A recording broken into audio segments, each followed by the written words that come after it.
So I've gone down a spring rate and it still climbs super efficient. And we're gonna see how she goes. So I've got the 425 on now, down from a 450.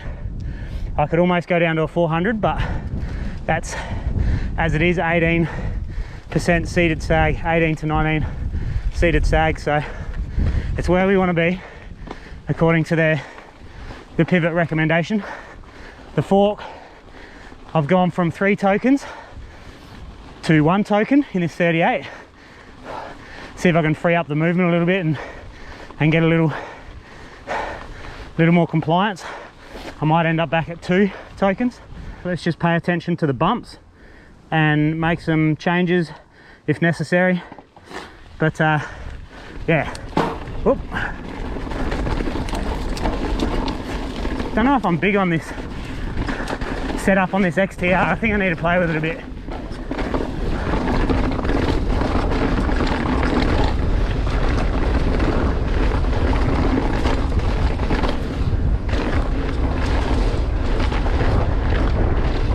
Definitely not compliant yet. Still kind of feeling bumps. Not really getting out of the way of stuff. So if I was to come into a real rough spot, I'd really be suffering to keep it in a straight line. So I'll pull over just up here. Let's have a bit of a tickle off the side of the track. Front feels stout and punchy and woody. I've got a fair bit of low speed compression on. 2, 3, 4, 5, 6, 7, 7 clicks. 3, 4. We'll take it back to 4 for now. See if that opens it up, and that'll give me an idea of what the spring's doing. The rear definitely needs to be opened up a bit. I'm thinking I'll open up that high speed. Got my tools. The only thing I don't like about, or one of the things I don't like about these Fox shocks is you need tools. So 1, 2 clicks of high speed compression open. I won't touch anything else on that rear shock for now, and we'll just hit these bumps up here and see how everything feels.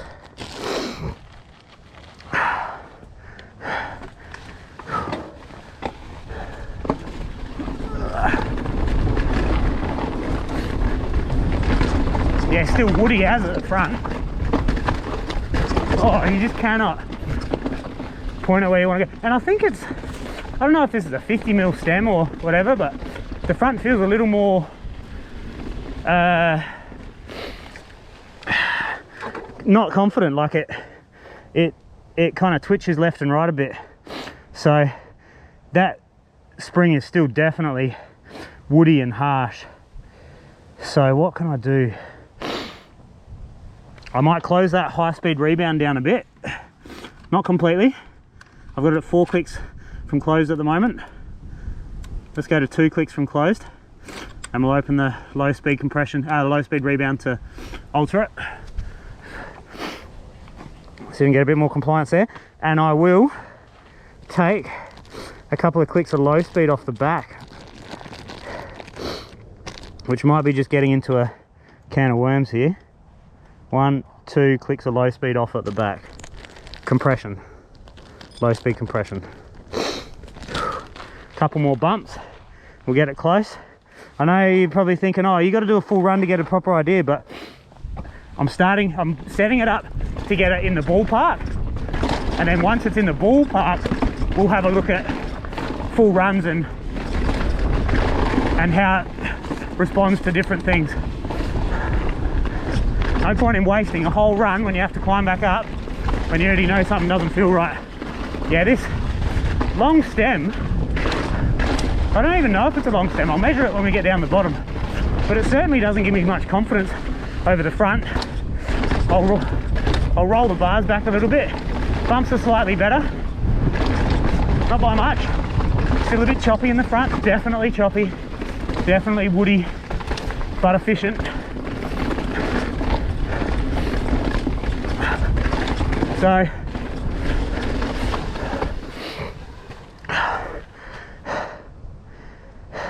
open the high speed compression off a click at the front, and I'm going to open it up.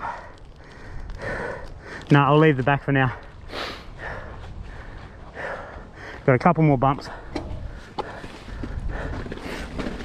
I'll suss out this stem at the bottom because it's not, yeah, it's like you got to hold on to it to stop it from darting left and right off of things. Yeah, it is long, it's a long bike as well, so yeah, it's just darting off of every rock. There's no compliance, there's no absorption. And to be honest, I've had a lot of trouble setting these Fox 38s up. The back end is definitely not compliant still. Yeah. Yes, got zero confidence so far, so you'd be spewing if you were like, oh yeah, whoa. If you only had one run to test the bike and it felt like this, you'd be spewing if you were the manufacturer, because it'd just get nothing but poor reviews or paid reviews, which are not rarely poor, regardless of the actual performance. That is rough and horrible. So let's see if we can find a better setup. I may still be oversprung in the back as well, which I feel like, yeah, I reckon I may still be oversprung in the back, especially if I end up real wide open with the compression. So I've wound the high speed compression on the rear shock all the way off. Low speed compression is at 4 clicks, or maybe 3 clicks, 3 or 4 clicks. I'll double check that when we stop. And I'll do this run and then see if I'm only going to do a few bumps if it doesn't feel great.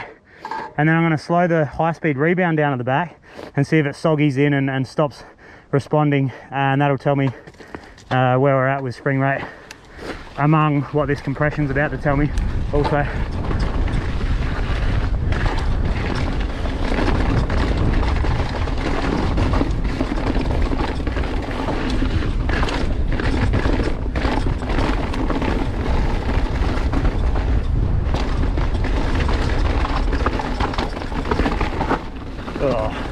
It's not ideal. It doesn't feel great at all. Less compression, doesn't feel any better. Just feels more open and slappy, I guess. Like if I was to ride fast, it would get real slappy at the back. So you definitely need some compression, but I'm just not using any travel and I'm getting beat up instead of just floating over these rocks. So I might also go back to 3 tokens in the fork, go that extreme again, and see if I can find it a little softer off the top, so I can ride this stuff instead of tiptoeing through it, because yeah, it's no confidence. And I'd put it down, it's a dangerous ride. It's dangerous to ride like that. The front end feels too low.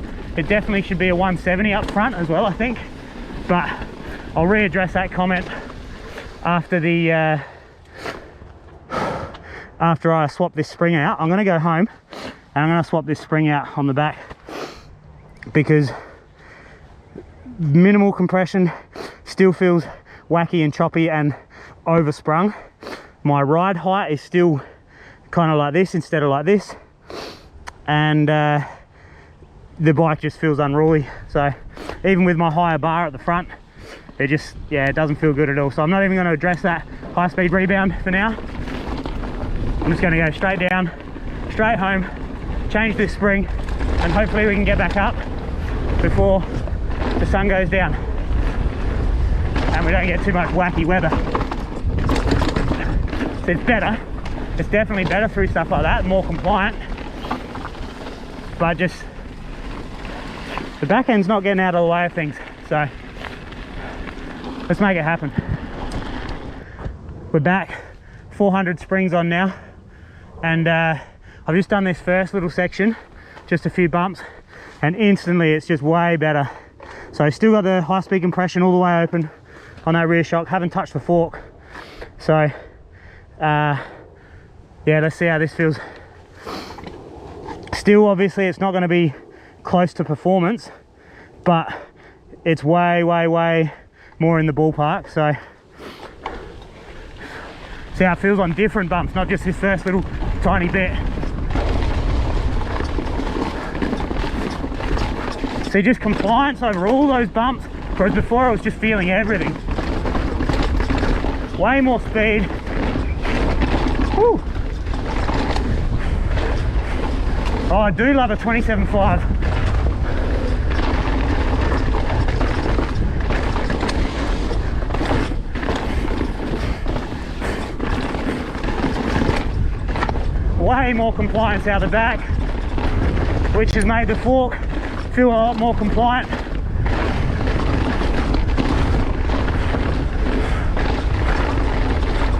See how this feels? This is usually pretty bumpy on the way in.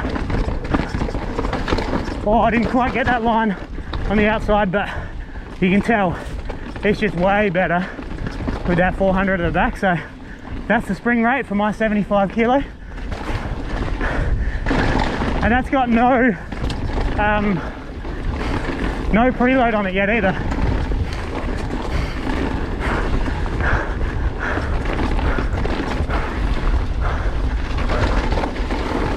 So I'll hit these bumps up here as well, and then I'll make a couple of changes.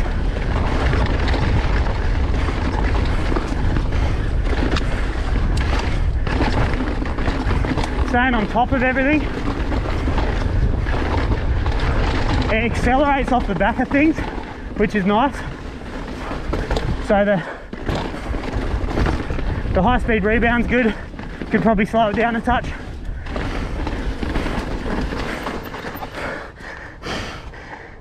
Oh, it's night and day. Night and day.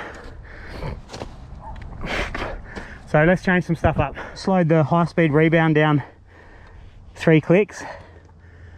So it's 3 out from fully closed now.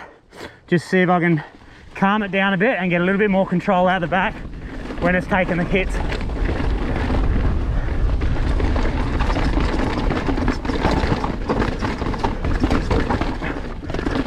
I think maybe that's too slow.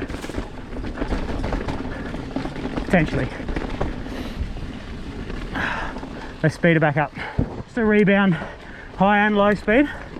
And I've gone a couple extra clicks, or a couple of clicks of high speed compression to see how that feels through this stuff. Doesn't feel terrible, but it is a little stout still. I think speed compression definitely made it feel stronger, but it just wasn't getting out of the way of the bumps. So we've gone back. So we went from none to 3 to 1. That's out from open. And I've just added 2 clicks of low speed compression to see if I can get that stability without the chop.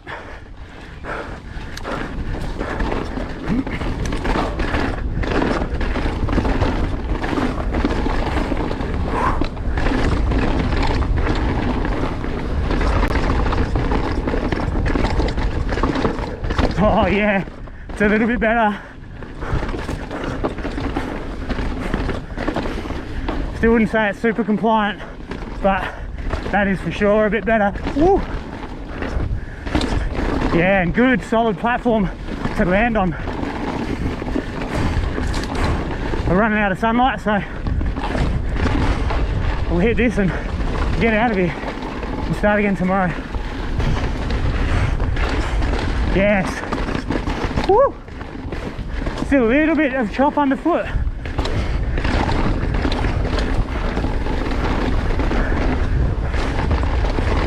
But she's dancing. Maybe I can... I reckon I need to close that high speed rebound a touch. Rains are coming. What a beautiful sight. High speed rebound. I think I only needed 1 slower, but let's have a look how it feels through here. Because this stuff was beating me up and I just could not hold onto the bike at all through here. Now, yeah, it's way better. Yep, staying, just kind of dealing with those rocks instead of getting deflected everywhere. This will be a good test. Certainly more compliant, but not quite what I want. You know what? I could probably go softer again on the spring. 375 even, which is crazy. I like this corner, what they've done. They've done a good job there. See how it deals with this janky double step. I won't send it, I'll just double step it.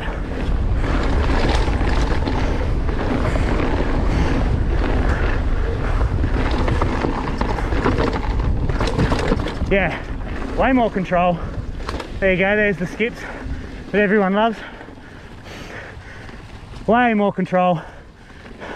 Still a little stout in the back, so maybe I'll just open that high speed compression up again to nothing, to completely open, and then just tune compression with the low speed, because I think, and it's what I've found with other DHX2s, not that I've had much time on these newer ones, but the newer ones are over damped on the high speed compression circuit. Just my opinion, but I truly think so.